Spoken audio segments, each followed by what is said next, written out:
السلام علیکم۔ مصر کے شہر قاہرہ کے قریب واقع اہرام جیزہ، جسے ہم اہرام مصر کے نام سے بھی جانتے ہیں، دنیا کے قدیم ترین اور حیران کن عجائبات میں شمار ہوتے ہیں۔ یہ قدیم مصری تہذیب کی مہارت، انجینئرنگ اور ان کے مذہبی عقائد کا منہ بولتا ثبوت ہیں۔ جیزہ کے مقام پر تین بڑے اہرام موجود ہیں: خوفو کا عظیم ہرم، گریٹ پیرامڈ آف خوفو، یہ ان میں سب سے بڑا اور قدیم ترین ہے، جسے قدیم دنیا کے 7 عجائبات میں سے واحد محفوظ عجوبہ مانا جاتا ہے۔ خفرہ کا ہرم، یہ دوسرے نمبر پر آتا ہے، جس کے ساتھ مشہور زمانہ ابو الہول کا مجسمہ موجود ہے۔ نمبر 3 پر مینکورہ کا ہرم، جو سب سے چھوٹا ہے۔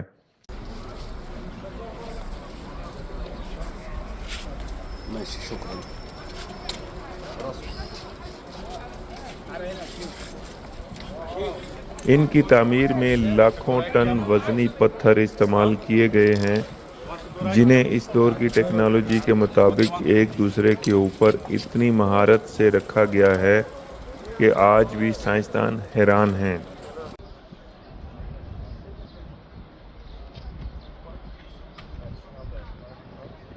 موت کے بعد کی زندگی، آفٹر لائف۔ قدیم مصریوں کا پختہ یقین تھا کہ موت کے بعد ایک دوسری زندگی شروع ہوتی ہے۔ اہرام اس لیے بنائے گئے تھے تاکہ فرعون، جو یہ ان کا بادشاہ سمجھتے تھے، اس فرعون کی روح کو محفوظ رکھا جا سکے اور اسے اگلی دنیا کے سفر میں آسانی ہو۔ سورج کی پرستش، اہرام کی تکونی شکل سورج کی شعاعوں کی نمائندگی کرتی ہے۔ ان کا ماننا تھا کہ یہ سیڑھیاں ہیں جن کے ذریعے بادشاہ کی روح آسمان کی بلندیوں تک پہنچ کر سورج کے دیوتا سے مل سکتی ہے۔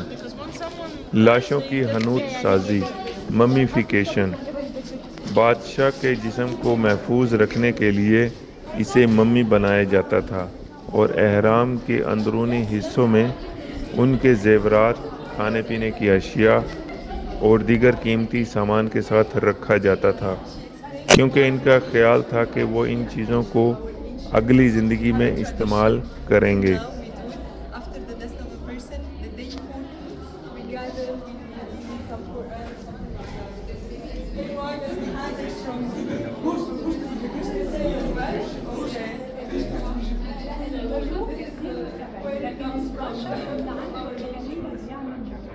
اہرام کی ترتیب اور ان کی سمتیں ستاروں کی پوزیشن، خاص طور پر جبار یا اوریون کے جھرمٹ کے عین مطابق رکھی گئی ہیں، جو ان کی ریاضیاتی اور فلکیاتی علم میں مہارت کو ظاہر کرتی ہیں۔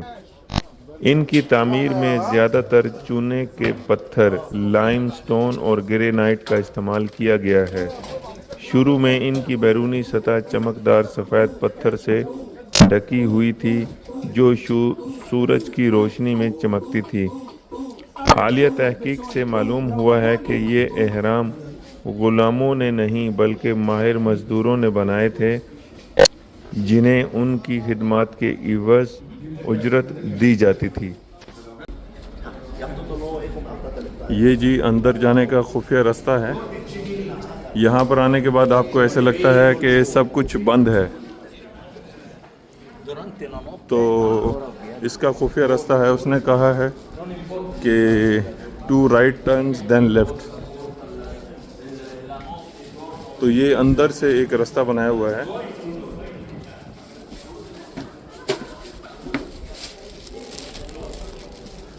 تو یہاں سے آپ نے، یہ تھوڑا سا ایلیویشن ہے اس کی، اوپر کی طرف بڑھ رہی ہے،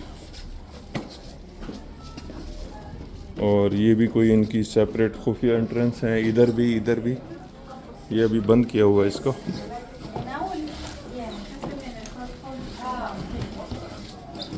تو یہاں پہ ذرا زور لگتا ہے چڑھنے کے لیے، تو یہ اس خفیہ راستے سے اندر آ کے اندر کی دنیا ہے یہ۔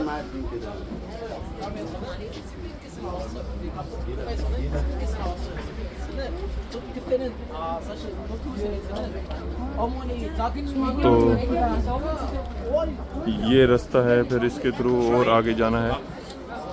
وہ راستہ جو ہے وہ کیملز کا ہے باہر سے.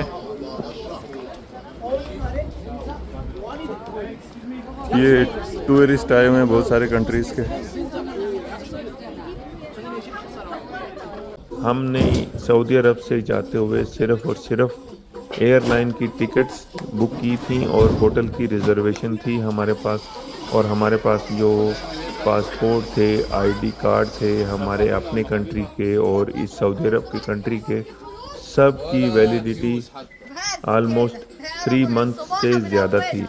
تو ہم جب جیسے ہی ریاض ایئرپورٹ پر پہنچے سعودی عرب میں، تو انہوں نے سب سے پہلے کنفرم کیا، چیک کیا کہ ان انڈینز اور پاکستانی لوگوں کو مصر میں آن ارائیول ویزا مل سکتا ہے یا نہیں مل سکتا.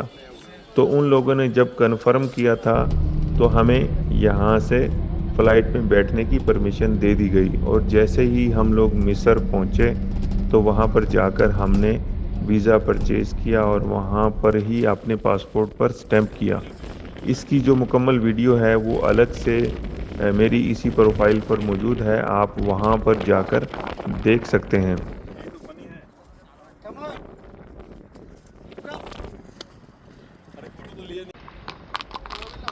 یہ جی ہمارے سندیپ صاحب ہیں،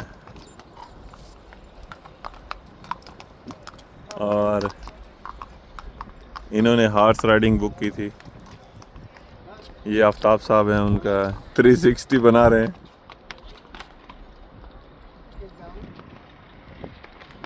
یہ سب سے بڑے والا پیرامڈ ہے، یہ اس سے چھوٹا ہے، اور وہ پھر اس سے بھی چھوٹا ہے، اور اس کے بعد ایک اور چھوٹا ہے.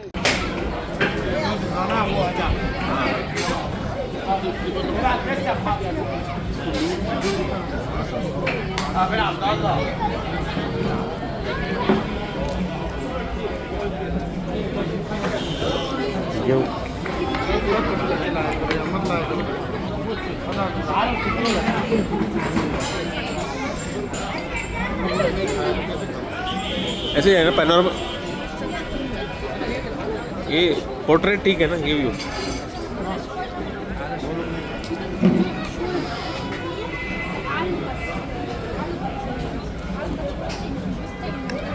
پیزا فوک سے کر رہا ہے. میری پچھلی کچھ ویڈیوز پر کچھ لوگوں نے کمنٹ کیا تھا کہ میں پاکستان میں رہتا ہوں، کیا یہاں سے میں مصر جا کر ویزا لے سکتا ہوں. میں اس کے بارے میں تو کوئی کنفرم نہیں کہہ سکتا. یہ جب آپ ایئرپورٹ پہنچ جاتے ہیں تو یہاں پر یہ آپ کا انٹری ویزا فی ہے $25، لیکن وہ لوگ جو سعودی عرب میں جاب کرتے ہیں اور ان کے پاس ویلڈ اقامہ ہے یہاں کا، تو وہ لوگ مصر ٹریول کر سکتے ہیں، اور ان کے پاس ایئر لائن کی ریزرویشن تو ہونی ہی چاہیے، اس کے ساتھ اپنی ہوٹل کی جو بکنگ ہے وہ بھی ہونی چاہیے، اور سعودی عرب سے وہ لوگ ٹریول کر سکتے ہیں مصر. اور ہم لوگ کائرو ایئرپورٹ گئے تھے اور وہاں پر جا کر اپنا ویزا جو ہے وہ پرچیز کر سکتے ہیں. لیکن پھر بھی میں یہ کہوں گا کہ جو ایجپٹ کی ویب سائٹ ہے وہاں پر جا کر جو ٹرمز اینڈ کنڈیشنز ہیں اس کو دوبارہ سے پڑھ لیں. تھینک یو، جزاک اللہ، اللہ حافظ.